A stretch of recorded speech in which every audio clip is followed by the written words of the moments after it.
Hey everyone, welcome to the show.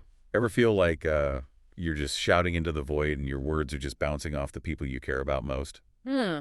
Today we're diving into the psychology of connection with Caroline Fleck's validation, how the skill set that revolutionized psychology will transform your relationships, increase your influence, and change your life. Oh, wow. It's not like your typical self-help book.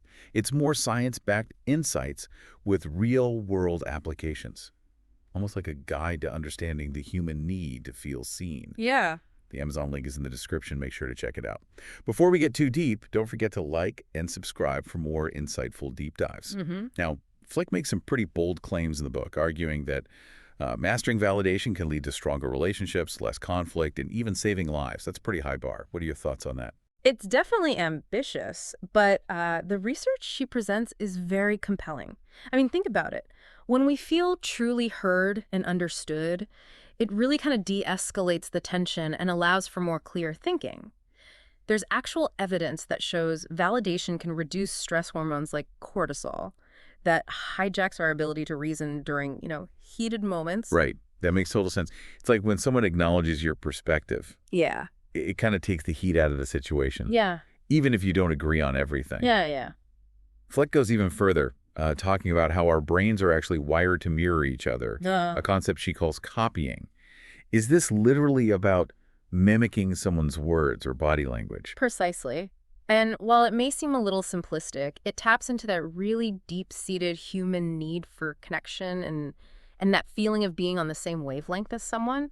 Research on mirror neurons even suggests that subtle mirroring, like matching someone's posture or tone of voice, can really help build rapport and trust. Oh, that's interesting. Fleck brings up this fascinating example of the magician, Derek Delgaudio, who she describes as a master of nonverbal validation. So how does a magician connect with an audience through validation? What's so interesting here is Delgadio's emphasis on observation, on Hmm. truly being present with someone. How often do we actually give our undivided attention to another person without judgment? That in itself can be incredibly validating. Right. That's a really good point. It's like this simple act of paying attention, truly paying attention, can make someone feel seen. Right. But Fleck doesn't just stop at the theory. She provides a whole toolkit of practical techniques in her book, like contextualizing, to see things from another's perspective, and equalizing, to normalize their reactions. Can you give us an example of how these techniques play out in a real-world situation? Sure. Consider the really tragic case of Marie Adler. This was the woman wrongly accused of lying about her rape. Imagine if those detectives had understood how trauma affects memory, how normal reactions to such a horrific event can vary widely. Contextualizing her behavior could have changed the entire course of the investigation. That's a heartbreaking example of how crucial validation can be. Right. It's not just about validating others, though, right? Fleck also talks about the importance of self-validation, Mm. particularly when we're dealing with our own inner critic. We all need that inner cheerleader Mhm. sometimes, don't we? Absolutely. What's really interesting is that Fleck actually provides specific exercises to quiet that inner critic and cultivate self-compassion. She argues that this is where real change actually begins, both in how we relate to ourselves and how we relate to others. It sounds like she's presenting a framework for understanding and responding to the human need for validation, both internally and in our interactions with others. Exactly. This is where she introduces the validation ladder. This framework breaks down validation into three skill sets: mindfulness skills, understanding skills, and empathy skills. Okay, let's climb that ladder, starting with mindfulness skills. What do those look like? Mindfulness skills are really all about being present and attentive. It's kind of the foundation of validation. Because, as we were talking about with Del Gaudio, you can't truly understand someone if you're not fully engaged with them. So this is where things like active listening come in, making eye contact, nodding along, really showing that you're tuned in. Exactly. Fleck calls this first mindfulness skill attending, and she emphasizes that it goes beyond just hearing words. It's about truly being present with the person. Put down your phone, silence that inner monologue, really focus on them. It sounds simple, but in our distracted world, truly attending to someone can be a really powerful act. But what if you're finding it difficult to relate to what someone is saying? Let's say you're just not on the same page emotionally. Does validation still apply? Absolutely. That's where the next mindfulness skill, copying, comes in. Copying. I Yeah. have to admit, the name sounds a little strange. Are we literally supposed to like parrot back what the other person is saying? Not exactly. It's about reflecting back their words and even mirroring their body language, just to show that you're on the same wavelength. Remember those mirror neurons we talked about? Yeah. Our brains are wired to connect through that type of mirroring. So it's less about mimicking and more about creating that sense of shared understanding. I could see how that would build connection. Yeah. But wouldn't it feel, I don't know, forced or inauthentic? Fleck addresses that concern. It's not about becoming some sort of robotic copy, but rather using subtle cues to show that you're present and engaged. Think about how we unconsciously mirror the people we feel really close to. Yeah. We naturally lean in, match their tone, even their breathing patterns. Copying is about consciously tapping into that natural tendency to amplify connection. That's a fascinating insight. It's like we're using our own biology to build stronger relationships. But what about when you're dealing with someone who's being difficult? Yeah. Maybe complaining constantly or being overly negative. Wouldn't mirroring that negativity just validate their bad behavior? That's a great question. It brings us to the next rung on the validation ladder, which is understanding skills. Specifically, the skill of contextualizing. Contextualizing. Hmm. So contextualizing is about understanding why someone might be reacting the way they are. Even if their behavior seems unreasonable at the time, Yeah. it's about putting their behavior into context, even if you don't agree with it. Right. Exactly. And Fleck is very clear that understanding does not equal approval. You can understand why someone might be acting a certain way without condoning their actions. It's about seeing the logic, even if it's flawed, behind their behavior. I can see how that would be really helpful in de-escalating conflict. Hmm. Like instead of getting defensive, you're trying to understand the root of their behavior. It's like taking a step back from the immediate situation and looking at the bigger picture. Precisely. And to help us contextualize, Fleck actually provides some insightful prompts. Like, she suggests considering the person's past experiences or any misinformation they might be operating under. Maybe even consider if their behavior could be related to some medical or psychological condition. Wow. Yeah. Yeah, that's a lot to consider. Right. It's like playing detective to understand the why behind their actions. Yeah. But what about someone who's just being overly dramatic? Yeah. How do you validate that without feeding into the drama? That's where equalizing comes in. Yeah. This skill is all about acknowledging that someone's reaction is understandable, Mm-hmm. even if you wouldn't necessarily react the same way. It's about normalizing their feelings and letting them know that it's okay to feel the way they do, even if their reaction seems a little disproportionate to you. So it's about validating the feeling without necessarily validating the behavior. Exactly. Like, I understand why you're upset, even though I might have reacted differently. Precisely. Fleck points out that people often feel really invalidated when their reactions are dismissed or minimized. Equalizing counters that by saying, hey, anyone in your shoes would probably feel this way. It's a way of validating their experience without condoning any potentially harmful behavior. That makes a lot of sense. We've all been there, like feeling like our reactions are overblown, only to have someone say, I totally get it. I'd feel the same way. It's incredibly validating to have your feelings acknowledged, even if the other person doesn't agree with your actions. This is starting to feel like a whole new way of communicating. Right. But what about those times when you just know what someone's thinking or feeling, but they're not saying it out loud? Yeah, you're leading us right into the final skill set on the validation ladder, empathy skills. And the specific skill that you're talking about is called proposing. Proposing. So it's like putting forth a hypothesis about what they might be feeling or thinking. That sounds kind of risky. What if you get it wrong? It can be a little risky. That's why Fleck really emphasizes that the key is to propose your idea as a suggestion, not a statement of fact. Yeah. You're offering a possibility, not a definitive judgment. So instead of saying, you must be feeling angry, you'd say something like, I wonder if you're feeling a bit frustrated. It's about opening up a dialogue, inviting them to confirm or correct your perception. Exactly. And this is where those attending skills come back in, right? Yeah. You need to be carefully listening to their response. Exactly. It's about creating a space for them to explore and clarify their own feelings. You're not telling them what they feel. You're just offering a possibility and inviting them to share their truth. I can see how this could be a really powerful way to show someone that you're really trying to understand them. Even when they're struggling to articulate their feelings. It's like you're holding up a mirror to their inner world and inviting them to look a little deeper. But what about those times when words just don't seem like enough?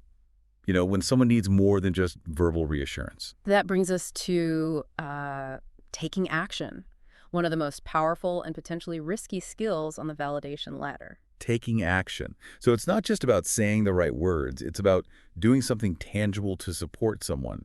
What kind of actions are we talking about here? It can range from something as simple as offering a hug or a listening ear to something a little more complex like intervening on someone's behalf or helping them access certain resources. It's about showing your support through concrete actions, not just words. I can see how that would be incredibly validating. It's like saying, I'm not just here to listen, I'm here to help in whatever way I can. Yeah. But I imagine this skill requires, I don't know, a lot of discernment. Yeah. You don't want to overstep or do something that might make the other person feel uncomfortable or obligated. Absolutely. Fleck stresses that it's so crucial to be mindful of boundaries with this particular skill. You don't want to take over or impose your own solutions. It's about offering support while respecting their autonomy, letting them make their own choices. So it's finding that balance between offering help and respecting their independence, being a supportive presence without taking over their life. Exactly. But what about those times when you really connect with someone on an emotional level? When you're not just understanding their experience intellectually, but feeling it with them. You're talking about emoting, the skill that allows you to actually express your genuine reaction to what someone is sharing with you. It's not just about reflecting back their emotions, but actually sharing your own feelings in response, creating a deeper level of connection. So it's like saying, I'm not just here intellectually, I'm here emotionally too. Right. It's about being vulnerable and authentic in your response, allowing your own feelings to kind of mirror theirs in a way that deepens that connection. Exactly. And this can be done through nonverbal cues, labeling your feelings, or even implying them through what you're saying. It's about letting the other person know that their experience is touching you on a deep emotional level. Wait, this is getting deep. Yeah. It's like vulnerability meets validation, creating a powerful sense of shared experience. And speaking of vulnerability, that brings us to the final and arguably most powerful skill on the validation ladder, which is disclosing. Yes. Disclosing. You mean sharing something personal about yourself? Isn't that a little risky? Couldn't that shift the focus away from the other person and their experience? It can be risky, but that's also what makes it so powerful. By sharing a relevant experience of your own, you're basically saying, I've been there. I get it on a much deeper level. You're creating a sense of shared humanity, letting them know they're not alone in their struggle. That makes a lot of sense. It's like saying you're not alone in this and backing it up with a real life example from your own life. But I imagine this skill requires a lot of discernment, right? You don't want to overshare or make the conversation about yourself. Absolutely. Fleck cautions against making disclosing about you. It's about using your experience to help someone else feel seen and understood. So it's about finding that sweet spot between vulnerability and relevance, using your own experience to illuminate theirs without hijacking the conversation. This validation ladder is packed with so many insights. It's like a roadmap to better communication and stronger relationships. But I'm curious. Fleck talks about how validation can be used to influence others. How does that work? And is it even ethical to use validation as a tool for persuasion? It is fascinating how validation can actually increase your influence. When people feel truly understood, they're much more likely to listen to you and be open to your perspective. But to answer your question about the ethics, it's important to remember that validation is not about manipulation. It's not about using tactics to get what you want. It's about creating a genuine connection that fosters trust and openness. So it's not about using validation as a weapon, but rather as a bridge to understanding and connection. It's about creating a space where people feel safe to be themselves and to consider different perspectives. Exactly. And this is particularly important when you're trying to drive behavior change. Behavior change. Yeah. So this isn't just about improving communication. It's about helping people make positive changes in their lives.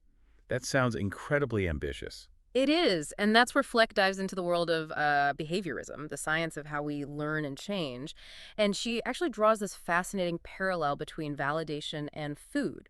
She argues that just like every living being needs food to survive, every human being needs validation to thrive. So validation is like nourishment for the soul. Yeah. That's a powerful analogy. It is. And when you understand that, you can start to see how validation can be used as a powerful reinforcement to encourage positive change. Okay, my mind is blown. This is way more than just being nice, right? Yeah. It's about understanding that deep human need for validation and using it to create positive change in ourselves and in others. Exactly. And it's not just about big, dramatic changes either.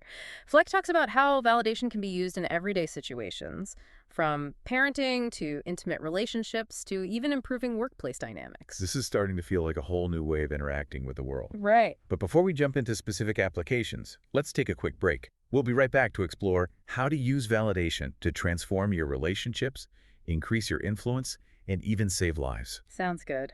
Welcome back. We were just starting to explore how validation can be applied in real-life situations. Mhm. I'm really interested to hear how Fleck translates these concepts to, specific areas like parenting, relationships, the workplace. Well, Fleck dedicates an entire chapter to raising emotionally intelligent children. She argues that validation is like the key to raising kids who are emotionally resilient and well-adjusted. That makes sense to me. When kids feel truly heard and understood, they're much more likely to, feel secure and confident. They know their feelings matter. Exactly. And Fleck emphasizes that validation doesn't mean just letting kids get away with bad behavior. Right. It's about acknowledging their feelings while also setting very clear boundaries and consequences. So it's about finding that balance between empathy and firmness. I can imagine that's a tough one for parents to navigate. It can be really challenging. But Fleck provides some really practical guidance. She talks about the importance of giving kids feedback on their behavior rather than just, criticizing or punishing them. So instead of saying, you're being bad, you might say, it's not okay to hit your brother, but I understand you're feeling angry right now. Right. It acknowledges the feeling while addressing the behavior. Exactly. And she also emphasizes the importance of, like, debriefing with kids after conflicts happen. This is a chance to validate their emotions, help them understand what happened, and even, model apologies and stuff. That's a great idea, turning a conflict into a learning opportunity where everyone feels heard and understood. But what about teenagers? Oh, They yeah. present a whole different set of challenges. Yeah. Fleck acknowledges that teenagers can be really tough, but she maintains that validation is so crucial during this stage of development. I mean, teenagers are going through such intense emotional and social shifts, and they need to feel understood and supported, maybe now more than ever. It's so easy to dismiss teenage angst as, just hormones, but their feelings are very real to them. Right. Validating those feelings, even when they seem overblown, can make a huge difference. Exactly. And Fleck stresses that validation can actually help teenagers navigate those challenges more effectively. When they feel heard and respected, they're much more likely to be open to communication and guidance. It's like you're building a bridge of trust, rather than trying to force them to conform to your perspective. Right. This is giving me a whole new perspective on parenting. But what about romantic relationships? Yeah, Surely validation is crucial there too, right? absolutely. In her chapter on intimate relationships, Fleck actually refers to validation as the universal love language. She argues that it's like the foundation of a strong and healthy partnership. That makes sense. When you feel understood and validated by your partner, it creates such a sense of safety and connection. Yeah. It deepens intimacy and strengthens the bond. Exactly. And Fleck highlights how validation can be so crucial during conflicts. When couples can validate each other's perspectives, even when they disagree, it helps de-escalate the situation and really prevents resentment from building up. So it's about being able to see things from your partner's point of view, even if you don't necessarily agree with them. That can be really tough to do, especially in the heat of an argument. It is. It really is. But Fleck offers some helpful strategies for achieving this. Like, for example, she talks about giving your partner the benefit of the hurt. The benefit of the herd. Yeah. What this means is assuming that they don't intend to hurt you, even when their actions or words are really painful. That's a powerful concept. Yeah. It's so easy to, get defensive and assume the worst. But this encourages a much more compassionate and understanding approach. Exactly. And she also reminds us that validation doesn't equal agreement. Right. You can validate your partner's feelings without necessarily agreeing with their perspective or condoning their actions. That's an important distinction. It's about creating that space for both people to feel heard and understood, even if you're not on the same page at the moment. Yeah. But what about work relationships? Yeah. Does validation have a place in the professional world? Yeah. It seems like it might be, a bit too touchy-feely for a corporate environment. Not at all. Fleck dedicates an entire chapter to workplace validation. She argues that it's really essential for creating a positive and productive work environment. Okay. I tend to think of validation as more of a personal skill, but I can definitely see how it would be valuable in a professional setting. Right. It's about creating that sense of respect and psychological safety. Exactly. She emphasizes that validation is key to fostering psychological safety in the workplace. When employees feel safe to speak up, share their ideas, and even make mistakes, it leads to greater creativity, innovation, and overall success. Yeah, that makes sense. When people feel valued and respected, they're much more likely to, I don't know, to take risks and contribute their best work. It creates a culture of trust and collaboration. Precisely. And Fleck highlights some specific ways that validation can be used in the workplace, like praising colleagues for their contributions, providing really constructive feedback, and even reinforcing behaviors that contribute to that psychological safety. It sounds like it's about creating a work environment where people feel appreciated and supported, not just, I know, criticized or micromanaged. But Fleck also talks about how validation can be used to promote diversity and inclusion. How does that work? This is where validation gets really, really powerful. Fleck argues that validation is essential for creating a truly inclusive workplace where people from all backgrounds feel welcomed, respected, and valued. Yeah, I can see how that would be true. When people feel seen and understood for who they are, it creates that sense of belonging and fosters a much more inclusive culture. Right, and Fleck emphasizes that validation is about more than just tolerating differences. It's about actively seeking out and valuing diverse perspectives. It's about recognizing that different people bring different strengths and experiences to the table, and those differences should be celebrated, not silenced. So it's not about being like colorblinds, but about recognizing and appreciating the unique experiences and perspectives that people from different backgrounds bring to the table.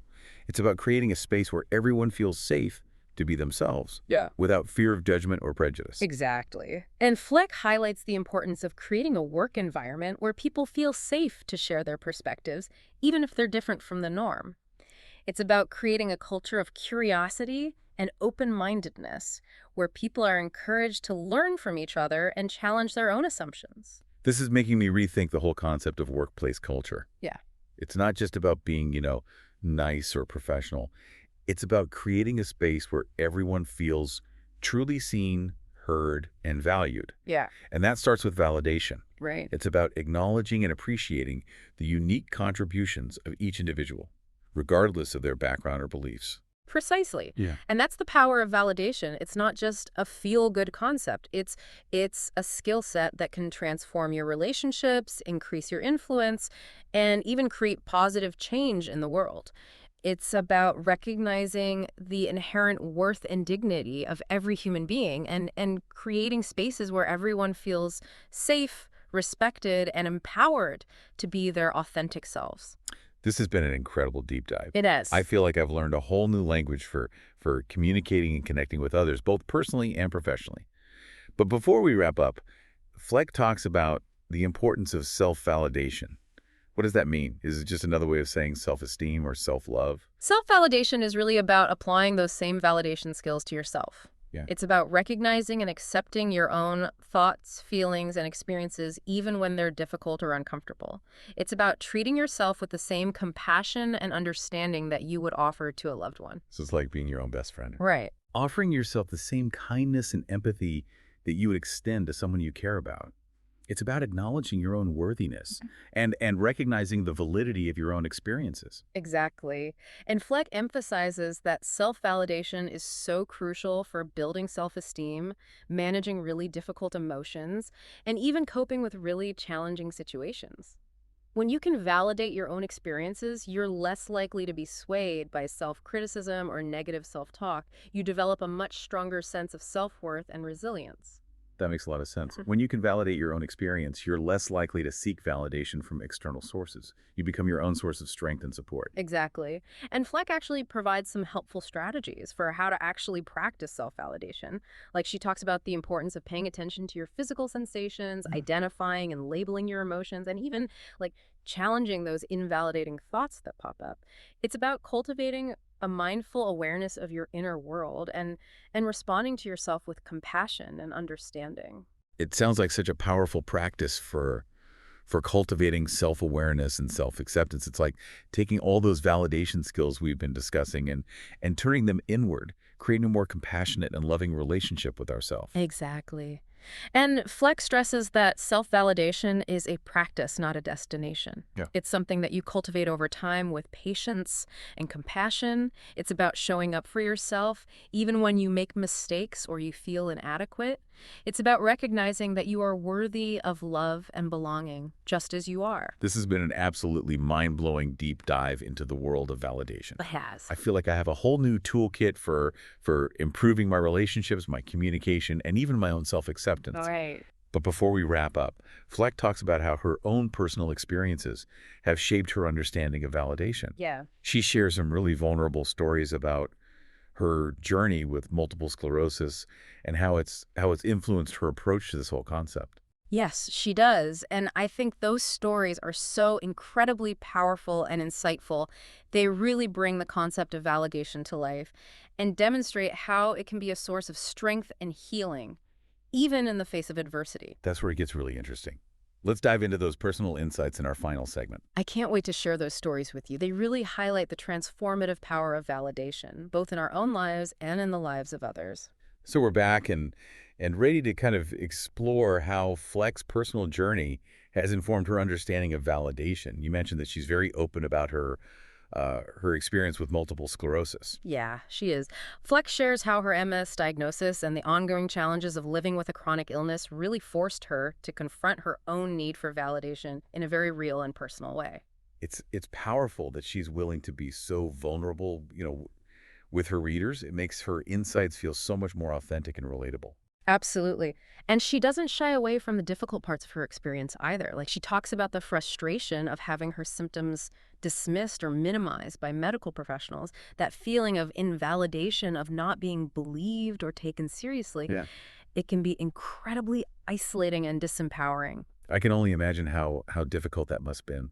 It really speaks to the power of validation, Yeah. how crucial it is to feel seen and heard, especially when you're struggling with something as challenging as a chronic illness. Exactly. And she also shares kind of the flip side of that experience, the incredible power of actually finding validation, both from others and from herself. She talks about connecting with other people who are also living with MS Yeah. and how that shared understanding helped her to feel less alone and more empowered to advocate for herself. Like that sense of community, of being seen and understood by people who really get it. It can be Yeah. so incredibly healing. Yeah. It validates your experience and reminds you that you're not alone in your struggles. Exactly. And Fleck also talks about how her experience with MS has even influenced her parenting. She shares a story about how she accidentally invalidated her daughter's reaction to a really minor injury, and how that experience forced her to become more mindful of her own validation skills as a parent. That's so relatable. Yeah. We all make mistakes as parents. Yeah. It's inspiring to see how she uses those experiences as opportunities for growth and learning, both for herself and for her children. Yes, and she's incredibly honest about the ongoing challenges of self-validation too. She admits that she still struggles with negative self-talk and how she uses the very skills she outlines in the book to manage those thoughts and feelings. It's refreshing to hear an expert acknowledge that there's still a work in progress. Yeah. It makes her message feel all the more authentic and accessible. It's not about achieving some unattainable level of perfection, Mm. but about showing up for yourself with compassion and understanding, even when you mess up. Absolutely. And I think that's what makes Fleck's book so powerful. She combines her expertise with her very personal experiences to create a truly insightful and practical guide to validation. She's not just preaching from a pedestal. She's walking the talk, stumbling along the way, and sharing her journey with honesty and vulnerability. It's a powerful reminder that we're all human. We all struggle, and we all deserve compassion, both from ourselves and from others. It's like she's giving us permission to be imperfect, to embrace our flaws, and to just keep practicing. Yeah. And I think that's the ultimate message of validation. We all deserve to feel seen, heard, and understood, both by others and by ourselves. Right. It's a fundamental human need. It fuels connection, growth, and ultimately a more compassionate and loving world. This has been such an insightful deep dive into the world of validation. I Mm. feel like I've gained a whole new understanding of human connection and communication. It's been a pleasure exploring these ideas with you. A huge thanks to you for sharing your expertise, and to our listeners, we'd love to hear from you. What resonated most with you from today's deep dive? What's one small change you can make today to be more validating, either towards yourself or towards someone you care about? Share your thoughts in the comments below, and don't forget to like, subscribe, and share this episode with anyone who might benefit from the power of validation. We'll see you next time on The Deep Dive.